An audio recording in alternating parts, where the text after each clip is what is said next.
ICC T10 Gibraltar शुरू हो चुका है दोस्तों और पहला मैच होने जा रहा है स्लोगर्स और पायरेट्स के बीच में। अगर आप ड्रीम 11 में स्मॉल लीग या ग्रैंड लीग जीतना चाहते हो तो इस वीडियो को पूरा जरूर देखना। मैं यहाँ आपको player by player stats, pitch report, GL picks और विनिंग कॉम्बो सब कुछ एकदम एक्यूरेट बताने वाला हूँ। और हाँ भाई, अगर आप चाहते हो कि final team winning with toss के साथ अपडेट जो भी आते हैं उनके साथ मैं आपको फाइनल टीम दे दूं टेलीग्राम के चैनल पे, तो भाई देखो डिस्क्रिप्शन बॉक्स में एक लिंक दिया हुआ है, तो वहां से जाकर टेलीग्राम चैनल ज्वाइन कर सकते हो। फाइनल टीम में आपको ही पता है कि जब तक भाई लाइनअप नहीं आएगी आपको टीम में नहीं दे सकता हूँ। और अगर आप नए हो तो चैनल को भी सब्सक्राइब जरूर कर देना और एक लाइक जरूर कर देना, क्योंकि भाई यहाँ पे 100% रियल एनालिसिस बिना टाइम वेस्ट किए मैं आपको देता हूँ। तो उम्मीद है कि आपने लाइक कर दिया होगा और चैनल को भी सब्सक्राइब कर दिया होगा। तो चलो अब सीधे सीधे आते हैं मैच के ऊपर। देखो भाई, इस टूर्नामेंट का पहला ये मैच है। मैच होने वाला है स्लोगर्स और पायरेट्स के बीच में। मैच टाइमिंग की बात करें तो 12:15 पे ये मैच स्टार्ट होने वाला है। अगर वेन्यू की बात करें ना भाई, तो वेन्यू यहाँ का रहने वाला है यूरोपा स्पोर्ट्स कॉम्प्लेक्स में मैच होने वाला है। तो यहाँ की जो पिच रिपोर्ट है ना, 10 ओवरों का मैच है, तो यहाँ की जो पिच रिपोर्ट है, देखो लास्ट के 5 मैचों का एवरेज स्कोर यहाँ पे 120 के आसपास का है। पेसर्स को यहाँ पे पहले टोटल विकेट्स देख लो। टोटल विकेट्स की बात करूं तो सबसे पहले यहाँ पे 36 विकेट्स मिले हैं टोटल विकेट्स लास्ट के 5 मैचों में। इसमें से कि पेसर्स को यहाँ पर 20 विकेट्स मिले हैं और स्पिनर्स को 16 विकेट्स मिले हैं। तो टी10 के मैच है, तो भाई टी10 के मैच में किस तरीके से हमने टीम बनानी है। टॉप ऑर्डर के बल्लेबाजी इंपॉर्टेंट रहेंगे, उसके अलावा जो ऑलराउंडर्स होते हैं हमारी टीम में इंपॉर्टेंट रहने वाले हैं। उसके अलावा जो बॉलर डेथ कोर्स को बॉलिंग कराते हैं हमारे लिए इंपॉर्टेंट रहने वाले हैं। इन सब चीजों को फोकस करके चलोगे तब 10 में से 8 मैच आप विन करोगे। अब थोड़ा सा हेड टू हेड की बात कर ले। अगर स्लोगर्स की बात करें तो देखो दोनों ही टीम्स के बीच में इस यहाँ पे 12 मैचेस हुए हैं, जिसमें से कि स्लोगर्स की बात करें तो 4 जीता हुआ है और पायरेट्स ने यहाँ पे 8 मैच जीता हुआ है। लेकिन ये मुकाबला लगभग यहाँ पे बराबरी का होने वाला है। लेकिन मेरी फेवरेट यहाँ पे स्लोगर्स रहेगी आज के मैच के लिए। तगड़ी टीम भी और कॉम्बिनेशन भी अच्छा है टीम का। अब थोड़ा सा प्लेयर्स के बारे में देख लेते हैं, किस प्लेयर को लेना है, किसे ड्रॉप करना है। तो सबसे पहले विकेट कीपिंग सेक्शन में आते हैं। यहाँ पे सबसे पहले जेम्स क्रॉम्ब आते हैं। 91% लोगों ने लिया हुआ है। राइट हैंड बल्लेबाज है भाई, और मिडिल ऑर्डर में आता है बैटिंग करने के लिए, लेकिन थोड़ा सा नीचे आता है बैटिंग करने के लिए। मैं कहूंगा कि उतना ज्यादा इंपॉर्टेंट नहीं रहेगा ये प्लेयर। देखो अगर यहाँ से ना तीनों प्लेयर्स बारे में बता देता हूँ। इसका बैटिंग ऑर्डर मिडिल ऑर्डर में है। यहाँ पे हैरी पिल्ले का भी बैटिंग ऑर्डर 7वें नंबर पर आता है बल्लेबाजी करने के लिए। और उसके अलावा यहाँ पे लेमिन का भी बैटिंग ऑर्डर की बात करूँ तो ये भी मिडिल ऑर्डर में आता है बैटिंग करने के लिए। लेकिन ये दोनों बॉलिंग नहीं कराते हैं, लेकिन यहाँ पे लेमिन जो है बॉलिंग कराता है। कभी कभी बॉलिंग कराता है लेकिन कराएगा और बैटिंग भी करेगा।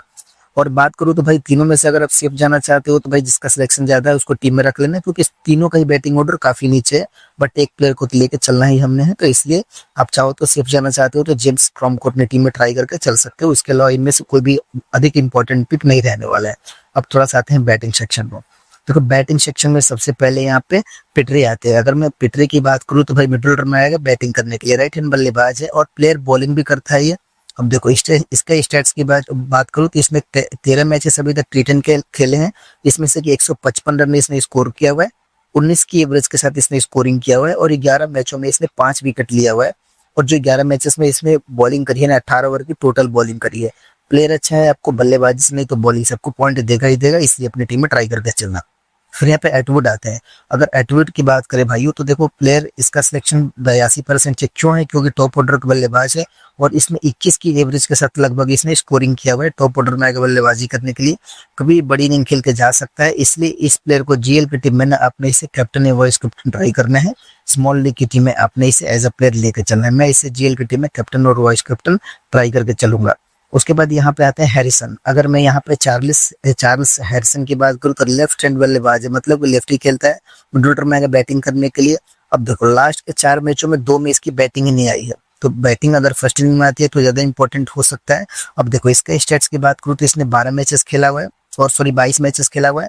और 22 मैचों में इसने क्या किया हुआ है भाई, 15 की एवरेज के साथ इसने स्कोर किया हुआ है।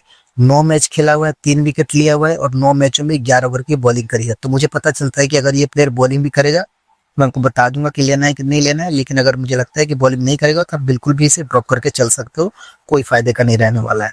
उसके बाद यहाँ पे रॉबिन्सन आते हैं। डेविड रॉबिन्सन की बात करें तो मिडिल ऑर्डर में प्लेयर ये भी आता है बैटिंग करने के लिए।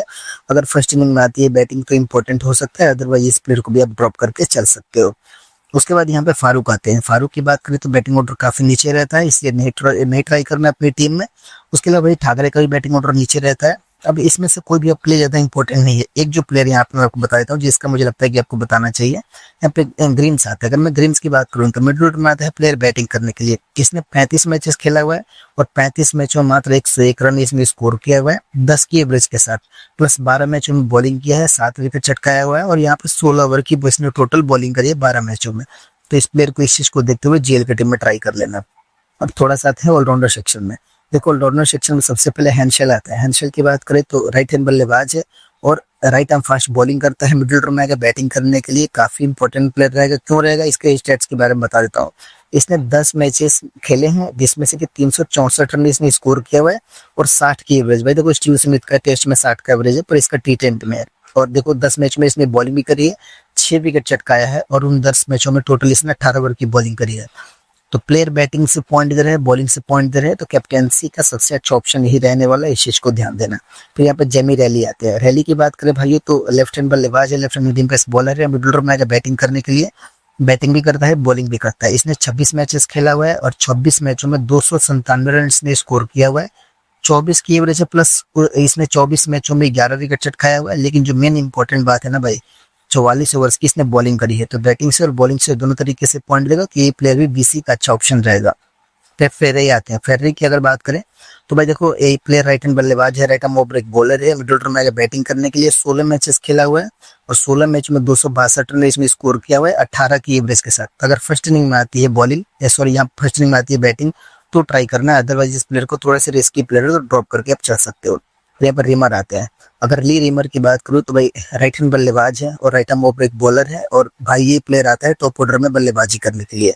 अब देखो ये प्लेयर हमारे लिए ट्रम्प कार्ड पिक हो सकता है क्योंकि इसके स्टेट्स की अगर मैं बात करूँ तो इसमें 23 मैचेस से अभी तक खेला हुआ है T10 का, जिसमें से 446 रन इसने स्कोर किया हुआ है और 26 की एवरेज के साथ। और यहाँ पे 21 मैचों में बॉलिंग भी करी है और 14 विकेट चटकाया हुआ है। और जो 21 मैचों में बॉलिंग करी है टोटल यहाँ पे 34 ओवर इसकी बॉलिंग करी है। तो प्लेयर्स को इस प्लेयर को रीमर को देख के लगता है कि भाई ऑलराउंडर है, अच्छा ऑप्शन रहेगा हमारे लिए, अपनी टीम में ट्राई करके चलना। फिर बी हुड आते हैं।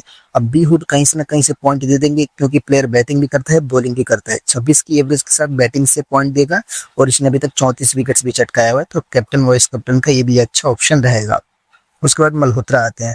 अगर मैं मल्होत्रा की बात करूं भाई, देखो प्लेयर तो मिडिल ऑर्डर में आएगा बैटिंग करने के लिए, राइट हैंड बल्लेबाज, right arm off break bowler है और भाई देखो 9 मैचों में मात्र 8 की एवरेज है और 4 मैचों में 5 ओवर की बॉलिंग है, 1 ही विकेट चटकाया हुआ है। तो उतना ज्यादा इंपॉर्टेंट पिक नहीं रहने वाला है। उसके बाद यहाँ से कुलकर्णी की बात करें तो कुलकर्णी को भी अपनी टीम में नहीं ट्राई करना है। बैटिंग ऑर्डर काफी नीचे है और बॉलिंग बैकअप है नहीं। यहाँ पे ब्रेंट के आते हैं। अगर मैं ब्रेंट के की बात करूँ तो 5वें नंबर पर आएगा बल्लेबाजी करने के लिए और बॉलिंग उतनी मिलती है नहीं, तो इसे भी आपने अपनी टीम में नहीं ट्राई करना है। उसके अलावा यहाँ से आते हैं जैमिट। अगर मैं जैमिट की बात करूँ तो भाई देखो ये प्लेयर आपके लिए इंपॉर्टेंट हो सकता है, खास करके जीएल की अगर बात करूँ तो पहली बात की राइट हैंड बल्लेबाज है और right arm medium pace bowler है, मिडिल ऑर्डर में आएगा बैटिंग करने के लिए। अभी तक इसने 19 मैचेस खेला हुआ है और 19 मैचों में इसने 400 रन टोटल स्कोर किया हुआ है, 26 की एवरेज है, प्लस यहाँ पे 16 मैचेस में मात्र 7 विकेट है, बट 29 ओवर की इसने बॉलिंग करी है। तो player as a trump card player भी ट्राई करके चल सकते हो। इस टाइप के प्लेयर को जीएल की टीम में कैप्टन वाइस कैप्टन ट्राई करके चल सकते हो। फिर बैकरीज आते हैं। बैकरीज की बात करें तो भाई ओपन आता है प्लेयर बैटिंग करने के लिए। अब देखो 9 मैच इसने खेला हुआ है ना, 9 मैचों में 190 रन इसने स्कोर किया हुआ है और 190 रन 31 की एवरेज के साथ इसने स्कोर किया हुआ है। 5 मैच और 5 विकेट है और 10 ओवर की बॉलिंग है। तो अगर ये प्लेयर खेलता है ना, बैकरीज खेलता है, तो आपने पक्का ही इस प्लेयर को जीएल की टीम में कैप्टन वाइस कैप्टन ट्राई करना है। स्मॉल लीग की टीम में भी ट्राई करके चल सकते हो क्योंकि 5 मैचों में 10 ओवर की बॉलिंग और 5 विकेट भी है। किस चीज को देखते हो पक्का ट्राई करना है। नोट रन को मत ट्राई करना, अपनी टीम में उतना इंपॉर्टेंट नहीं रहेगा। तो यहाँ पे एम नायक आते हैं। एम नायक की अगर बात करूं भाइयों तो देखो 5वें नंबर पे आएगा बल्लेबाजी करने के लिए। 66 मैचेस खेले हैं इसने और 580 रन इसमें स्कोर किया हुआ है और 30 की एवरेज के साथ, प्लस यहाँ पे 61 मैचों में इसने बॉलिंग भी करी है और 58 विकेट्स भी चटकाया हुआ है। तो प्लेयर काफी ज्यादा इंपॉर्टेंट है और इसने 61 मैचों में ना 110 ओवर की बॉलिंग भी करी है। तो प्लेयर ये भी कैप्टन वाइस कैप्टन का अच्छा ऑप्शन रहेगा। अगर आप ये खेलेगा तो आपने इसे इग्नोर नहीं करना है, इसे पक्का ही टीम में रखना है। काफी अच्छा ऑप्शन रहेगा ये प्लेयर। फिर यहाँ पे आते हैं बॉलिंग सेक्शन में। देखो बॉलिंग सेक्शन में सबसे पहले एम विलियम्स आता है। अगर मैं एम विलियम्स की बात करूँ तो अपनी टीम का मेन बॉलर है। 2 ओवर की बॉलिंग कंफर्म करा के जाएगा। 19 मैच खेला हुआ है और 19 मैचों में इसने 35 ओवर की बॉलिंग करी और 20 विकेट चटकाया हुआ है। तो प्लेयर इसको आप नहीं छोड़ सकते, अपनी टीम में ट्राई करके चलना। फिर यहाँ पे किनरॉय नेस्टर आते हैं। नेस्टर की बात करें तो बैटिंग ऑर्डर काफी नीचे है, बिल्कुल ही भरोसा नहीं करना है बैटिंग से। 80 मैचेस खेला हुआ है इसने और 80 मैचों में 1296 रन इसने स्कोर किया हुआ है 28 की एवरेज के साथ। मतलब मिडिल ऑर्डर में बैटिंग करने के लिए कि बैटिंग इसकी ठीक ठाक आ सकती है। और इसमें 42 मैचों में इसने बॉलिंग करी है, 22 विकेट चटकाया हुआ है और 68 ओवर की बॉलिंग करी है इसने। तो प्लेयर अच्छा है, ऑप्शन अपनी टीम में ट्राई करके चल सकते हो, इंपॉर्टेंट रहेगा हमारे लिए। फिर यहाँ पे जे बुखारी आते हैं। जब बुखारी की बात करूँ, देखो हमारे लिए भी प्लेयर ट्रम्प कार्ड हो सकता है। दूसरे नंबर पर आता है बल्लेबाजी करने के लिए और 2 ओवर की बॉलिंग कंफर्म है इसके साथ। अगर मैं इसके स्टेट्स की बात करूँ तो इसने 23 मैचेस खेला हुआ है, 23 मैचों में 11 की एवरेज के साथ रन करके जा रहा है और 20 मैच खेला हुआ है इसने, बॉलिंग करी 20 मैचों में और 15 विकेट चटकाया हुआ है और 20 मैचों में 34 ओवर की बॉलिंग करी है। तो प्लेयर ये भी प्लेयर जीएल की टीम में कैप्टन वाइस कैप्टन ट्राई करके चलना। फिर यहाँ पे कनिंघम आते हैं। कनिंघम की बात करें तो भाई मिडिल ऑर्डर में अगर बैटिंग करने के लिए right arm off break bowler है। अब देखो 37 मैचेस इसने खेला है और 28 विकेट चटकाया हुआ है और 59 ओवर की बॉलिंग है इसकी। तो प्लेयर अगर खेलता है तो देखो सबके बारे में बता रहा हूँ, तो ऐसा नहीं कि सभी को टीम में रखना। मान लो जो प्लेयर खेलेगा उनके, मैं सबके बारे में इसलिए बता रहा हूँ, इनमें से कोई भी खेलेगा तो आप अपनी टीम खुद से बना सकते हो। फिर यहाँ पे आता है रिचर्ड लेग। लेग की बात करें तो 8% लोगों ने लिया हुआ है। ओपन आता है प्लेयर बैटिंग करने के लिए, 20 की एवरेज है प्लस 11 मैचों में 13 विकेट्स भी है और 19 ओवर की बॉलिंग है। तो खेलेगा प्लेयर तो ये भी हमारे लिए काफी अच्छा ऑप्शन रहेगा। इस चीज को देखते हुए अपनी टीम में ट्राई करना है।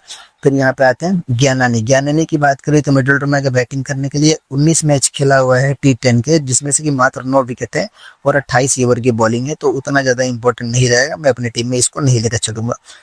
उसके अलावा भाई कोई भी यहाँ से ज्यादा इंपॉर्टेंट नहीं रहेगा। जितने भी इंपॉर्टेंट प्लेयर थे मैंने आपको बता दिया। एक और प्लेयर के बारे में बता देता हूँ। यहाँ पे गैरेट आते हैं। गैरेट की बात करें तो right arm medium pace bowler है, मिडिल ऑर्डर में बैटिंग करने के लिए 30 मैच खेला हुआ है, 30 मैचों में 17 विकेट्स हैं और यहाँ पे 45 ओवर की बॉलिंग इसने करी है। तो प्लेयर ये भी ठीक ठाक रहेगा, चाहो तो जेल के टीम में ट्राई कर लेना।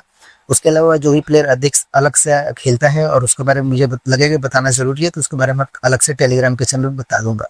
तो उम्मीद है कि आपको सब कुछ समझ में आ गया होगा। तो भाई वीडियो देखने के लिए, अपना कीमती समय देने के लिए आप सबका बहुत बहुत धन्यवाद।